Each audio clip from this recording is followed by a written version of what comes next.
Bonjour à tous et ravi de vous présenter cette édition. Mesdames, Messieurs, bonjour et bienvenue. Le grand séminaire Saint-Paul d'Abadien-Kouté a clôturé samedi 3 juin 2023 les festivités marquant la célébration de son jubilé de perles par une messe d'action de grâce présidée par Monseigneur Jacques Assongo Aïwa. Célébrer les merveilles de Dieu dans la vie de cette maison de formation sacerdotale, c'est aussi se souvenir de ses pionniers. Le point dans un instant. Action charitable des évêques catholiques au centre hospitalier régional d'Abbeville le samedi 3 juin 2023 dans le cadre de leur 123e assemblée plénière ordinaire. Par ces œuvres de miséricorde, les prélats viennent en aide aux laïcs dans leurs besoins corporels et spirituels. Le grand séminaire Saint-Paul d'Abadien-Kouté a célébré son jubilé de perles le samedi 3 juin 2023 en présence des séminaristes, des prêtres formateurs, des religieux et de nombreux fidèles chrétiens. La messe de clôture présidée par Monseigneur Jacques Assongo Aïwa, évêque auxiliaire de l'archidiocèse de Bouaké, a eu lieu au sein de la maison de formation des futurs prêtres. Reporter d'image Jean-Yves Essigan, commentaire Morel Pouty. 1993-2023. 30 ans que le séminaire Saint-Paul d'Abadien-Kouté est implanté dans le diocèse de Yopougon. Cette maison de formation des futurs prêtres a célébré son jubilé de perles le samedi 3 juin dernier en son sein.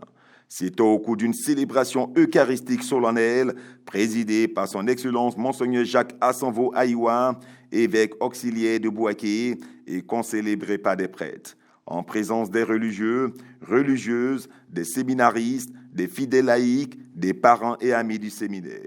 Dans son homélie, Monseigneur Jacques Assongo Aïwa exhortait à un réel engagement à la suite du Christ. 30 ans de vie au service de la formation des prêtres. C'est surtout l'occasion des bilans et des perspectives pour l'avenir. Dans cet esprit, à l'occasion de la messe de clôture de ce jubilé, situé providentiellement en la mémoire de Saint Charles Lwanga et de ses compagnons, jeunes martyrs africains de l'Ouganda, âgés de 14 à 30 ans, le Seigneur nous invite à repenser notre engagement à sa suite au cœur de la mission de cette maison. Chers amis séminaristes, prêtres de demain, vous devez être pour l'Église de Côte d'Ivoire de demain les Charles Lwanga d'hier. Leur exemple de foi doit vous interroger. Lisez et méditez leur vie. Aussi, le prélat a invité l'Assemblée à rendre hommage aux pionniers pour les sacrifices qu'ils ont consentis hier et qui ont permis les acquis d'aujourd'hui. En outre, l'évêque auxiliaire s'est également tourné vers les formateurs impliqués dans la mission du grand séminaire. Différents rites ont marqué ce moment de communion.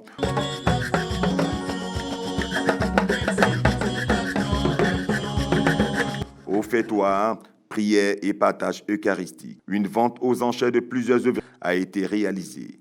Les fonds récoltés seront entièrement dédiés à la formation et à l'encadrement des séminaristes. Merci, Monseigneur, car vous êtes en même temps le premier prêtre du clergé diocésain de Bassam depuis l'érection du diocèse.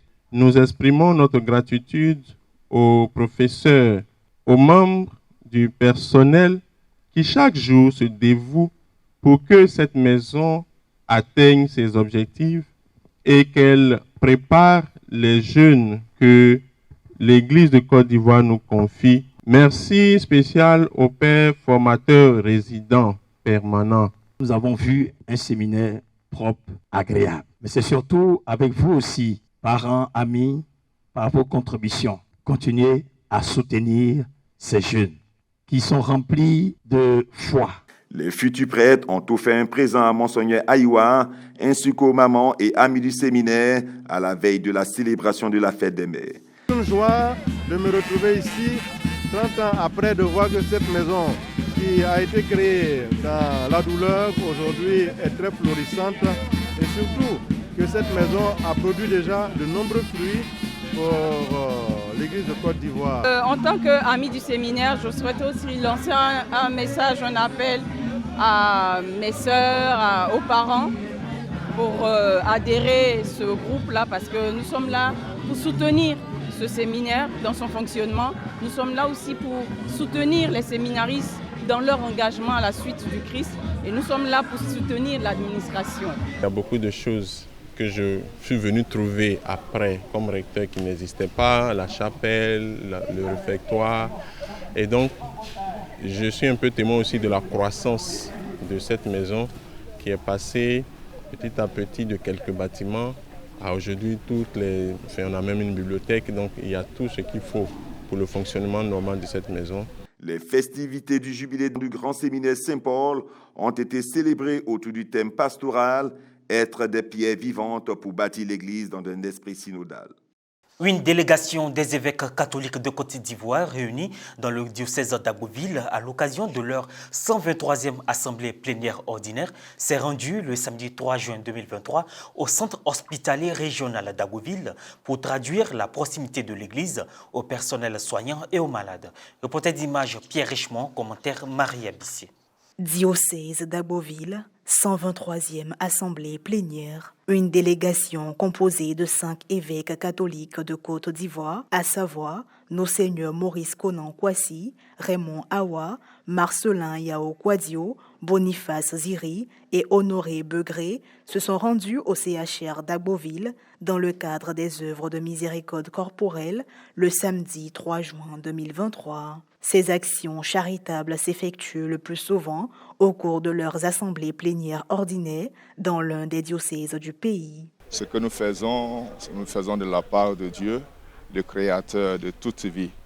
Et quand la vie est menacée par une maladie, par un accident ou quelque chose qui perturbe le cours normal de la vie des créatures de Dieu, Dieu lui-même, à travers certaines personnes, leurs paroles, leur acte de générosité, intervient en faveur des personnes qui souffrent.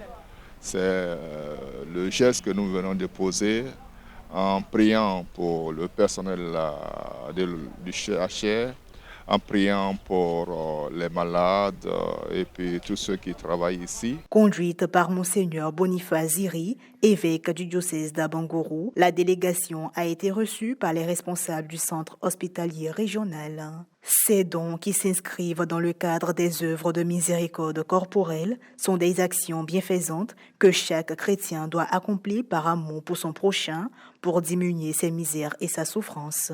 Elles consistent en outre à donner à manger aux affamés, à donner à boire à ceux qui ont soif, à visiter les prisonniers et à assister les malades.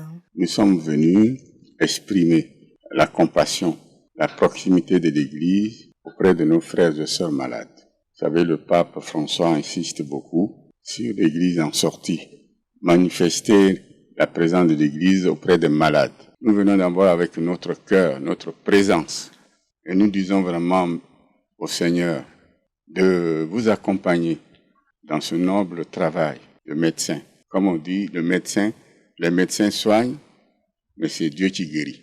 Après les civilités et les échanges, les prélats ont visité la maternité et la pédiatrie de l'hôpital. Ils ont ensuite procédé à des dons et à des bénédictions.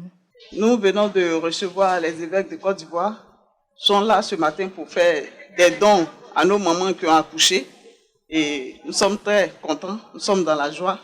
On dit merci à Dieu, on bénit leur séjour à Agboville et que la vie d'Agboville soit bénie. Au nom du personnel soignant et des bénéficiaires, le directeur a exprimé sa gratitude et sa reconnaissance aux membres de l'épiscopat ivoirien pour ce geste de haute portée sociale et spirituelle. Dieu nous a fait grâce de recevoir la conférence des évêques au sein de notre établissement pour venir apporter leur soutien moral, leur soutien spirituel et leur soutien en matériel à l'endroit tant du personnel de l'hôpital que des malades qui y séjournent. Alors, en pareille circonstance, vous pouvez l'imaginer, c'est un sentiment de joie, un sentiment d'honneur qui nous habite présentement par rapport à l'acte qui vient d'être posé. L'objectif des évêques catholiques de Côte d'Ivoire est d'apporter la compassion de Dieu et soutenir leur prochain dans la prière. Fin de cette édition, merci de l'avoir suivi. Merci de rester sur Ecclesia TV. Que Dieu nous bénisse.